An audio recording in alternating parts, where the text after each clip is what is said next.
Assalomu alaykum, kichik do'stlar, yaxshimisizlar? Men hozir sizlarga ko'ktatlarning ismlarini o'rgatib qo'yay. Birlikda o'rganaylik.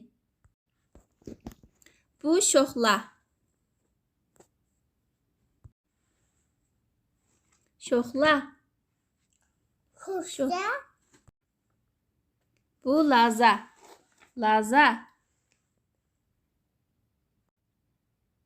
Bu tarxamak. Tarxamak. Bu yangyu. Yangyu. Bu piyaz. Piyaz. Bu samsak. Samsak. Bu kapusta, yani kallak desey. Kapusta. Bu uzun purcaq. Uzun purcaq yoki cho'k purcaq. Bu pidigan. Pidigan.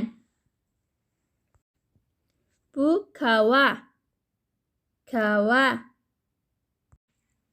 Bu g'o'lpiyaz yoki so'ngpiyaz. So'ngpiyaz. Bu g'o'lko'k, yani osong. G'o'lko'k. Bu çiçeksay. Çiçeksay. Bu saykausi. Saykausi. Bu purcaq. Purcaq. Bu gümbümədək, yani mogo. Mogo.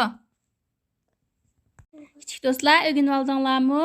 O'rganib olgan bo'lsanglar, apanglarga ko'ktatlarning ismlarini deb beringlar. Allohga omonat.